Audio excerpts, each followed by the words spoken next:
नमस्कार दोस्तों स्वागत है आप सभी का एक बार फिर से न्यूज इन फोकस में अफेयर्स ग्रेड का एक बेहतरीन सीरीज। दोस्तों अभी रिसेंटली अपोजिशन ने लोकसभा स्पीकर को पद से हटाने का एक मोशन लोकसभा में लाने की बात कही है, जिसे नो कॉन्फिडेंस मोशन कहा जा रहा है अगेंस्ट ओम बिरला।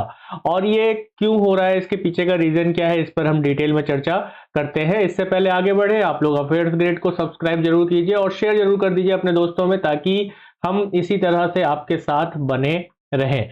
चलिए स्टार्ट करते हैं। तो अभी जो एमपी हैं पार्लियामेंट के, कल लगभग जो है 100 एमपीज ने 100 एमपी ने रिमूवल किसको लेकर, लोकसभा स्पीकर ओम बिरला को रिमूव करने के लिए एक नोटिस इशू किया है, नोटिस पर साइन किया है 100 एमपीज ने।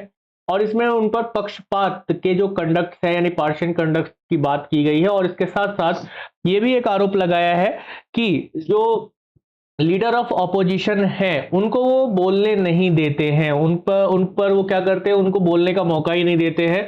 तो ओम बिरला को ये कहा गया है कि उन पर ये आरोप लगाया गया है कि वो केवल और केवल पक्ष की बात करते हैं, यानी कि जो गवर्नमेंट के लोग हैं, यानी कि जो लीडर्स हैं जिनकी गवर्नमेंट है, गवर्नमेंट ऑफ इंडिया है, उनके उनके ही लोगों की ये बात मानते हैं, यानी कि जो पावर में है। तो यहाँ पे अगर हम बात करेंगे यहाँ पे कि प्रोसीजर क्या है रिमूवल ऑफ लोकसभा स्पीकर का, तो इसका कॉन्स्टिट्यूशनल प्रोविजन अगर आप देखेंगे तो यहाँ पर आप 19(4), ठीक है, आर्टिकल 94 की आप बात करेंगे, ठीक है, आर्टिकल 94 की अगर हम बात करें कॉन्स्टिट्यूशन का, तो ये स्पेसिफाई करता है, उन सर्कमस्टांसेस के बारे में बताता है जिसमें स्पीकर और डेप्यूटी स्पीकर जो लोकसभा के हैं उनको कैसे ऑफिस से हटाया जा सकता है, या उनको पद से कैसे हटाया जा सकता है, या वो खुद स्वयं से हट सकते हैं।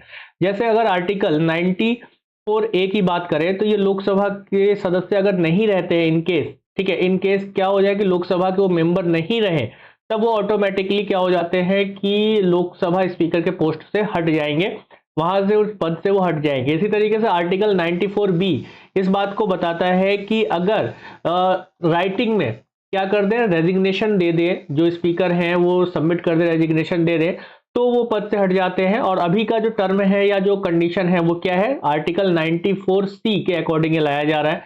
इसमें क्या किया गया है कि जो मेजोरिटी है, मेजोरिटी के साथ रिजोल्यूशन पास कर दिया जाए, रिजोल्यूशन रिमूव करने का जो रिजोल्यूशन है वो मेजोरिटी के साथ पास कर दिया जाए, देन जो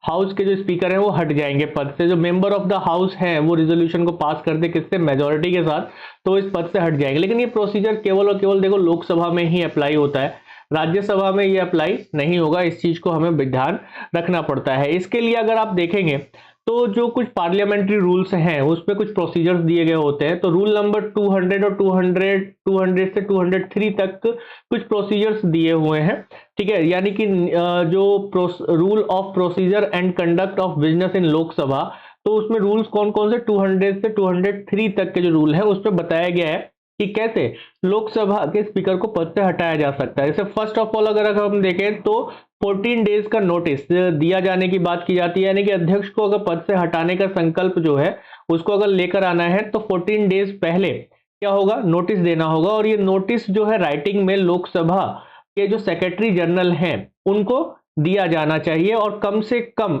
एक मेंबर का उस नोटिस पर सिग्नेचर तो होना ही चाहिए, कम से कम एक मेंबर का। इस चीज को भी ध्यान आपको रखना होगा। और अभी आप देखेंगे कि क्या होता है कि अगर एडमिशन ऑफ मोशन हो जाता है, यानी मोशन की स्वीकृति की अगर हम बात करें, तो नोटिस के नियमों के अकॉर्डिंग जो लिस्ट ऑफ बिजनेस दिया गया है उसके अकॉर्डिंग अगर लाया जाता है तो इसे स्वीकार किया जाता है। और जो प्रिसाइडिंग ऑफिसर होंगे वो इसको पढ़ते हैं, पढ़कर पूरे हाउस को सुनाते हैं, और इस नोटिस को या इस चर्चा के प्रस्ताव को स्वीकार करने के लिए कम से कम जो है 50 मेंबर्स का सपोर्ट हाउस का होना चाहिए कि भाई हम जो नोटिस सुनाया गया है वो बिल्कुल सही है और इस पर चर्चा आगे की जानी चाहिए। और इस पर चर्चा आगे की जानी चाहिए, इसके लिए क्या होगा, 50 मेंबर्स का इस पर सपोर्ट होना चाहिए। और अगर 50 मेंबर से कम रह जाता है तो आप देखेंगे कि ये जो अगर रह जाता है तो ये मोशन क्या हो जाएगा, ड्रॉप्ड हो जाएगा, लीव ऑफ द हाउस, ये बाहर चला जाएगा, ये मोशन फेल हो जाता है, आगे नहीं बढ़ेगा। यानी कि पहले क्या होगा कि जो प्रिसाइडिंग ऑफिसर हैं वो इस नोटिस को पढ़ेंगे हाउस में, और उस नोटिस के सपोर्ट में 50 मेंबर्स अगर आ जाते हैं तो इस पर आगे चर्चा होगी। अगर इससे कम रहता है नंबर तो क्या होगा, चर्चा नहीं होगा, ये नोटिस कैंसिल, ये मोशन कैंसिल हो जाएगा। लेकिन इसमें कुछ स्ट्रिक्ट गाइडलाइंस भी दी गई है मोशन में। क्या दिया गया है कि जो मोशन लाया जा रहा है ना, उसमें जो चार्जेस लगाए गए हैं वो चार्जेस स्पेसिफिक होने चाहिए, क्लियर होने चाहिए। ऐसा नहीं कि इधर उधर की बातें की जा रही हो, और प्रिसाइज होने, यानी कि सटीक होना चाहिए बिल्कुल भी। किसी तरीके का ऐसे कि argument, it not must certain argument, कोई आर्ग्यूमेंट नहीं, इन्फेरेंस नहीं होना चाहिए, आयरोनिक एक्सप्रेशन नहीं होने चाहिए। मतलब कि एक तरीके से किसी को अगर हम कहें तो मानहानि वाले बयान नहीं होने चाहिए, उनको उनको क्या कहते हैं, व्यंग नहीं, यानी मजाक वाला नहीं, जैसे उनका मजाक नहीं उड़ाया जाना चाहिए उसमें। तो इस पर बात की जा रही है। तो चर्चा केवल संकल्प में, यानी कि जो भी चीजें इसमें दी गई हैं, जो चार्जेस उस मोशन में है, मेंशन है, ठीक है, रिजोल्यूशन में जो भी चार्जेस मेंशन है उसी पर ही डिस्कशन किया जाता है और उसी पर ही डिस्कशन किया जाएगा। अब अगर पासिंग ऑफ रिजोल्यूशन की बात करें तो for the removal of the successful and resolution must be passed by the majority, ठीक है। तो यानी कि अध्यक्ष को हटाने के लिए जो रिजोल्यूशन लाया गया है वो जितने भी सदस्य हैं उनके सदस्य बहुमत से, यानी मेजोरिटी से पास होना चाहिए। और इसको टेक्निकली क्या कहा जाता है, जो मेजोरिटी होता है इसे कहा जाता है इफेक्टिव मेजोरिटी। इफेक्टिव मेजोरिटी मतलब जितने मेंबर्स वहां पर हैं उसमें अगर मेजोरिटी आ जाती है, बहुमत आ जाता है, तो उसको इफेक्टिव बहुमत कहा जाएगा। यानी कि मान लिया कि 100 मेंबर्स हैं, तो 100 में से अगर 60 मेंबर्स हैं, 100 में से जैसे 60 मेंबर्स हैं, तो 60 मेंबर्स का अगर वोटिंग होता है, 60 मेंबर्स का अगर वोटिंग होता है, 60 मेंबर्स अगर आते हैं, तो वो क्या हो जाता है, वो मेजोरिटी में आ जाता है, इफेक्टिव मेजोरिटी उसे बोला जाएगा। आउटकम की अगर हम बात करें, if the resolution is passed by the effective majority, ठीक है, इफेक्टिव मेजोरिटी से पास हो जाता है तो स्पीकर को अपना ऑफिस इमीडिएटली छोड़ना होगा।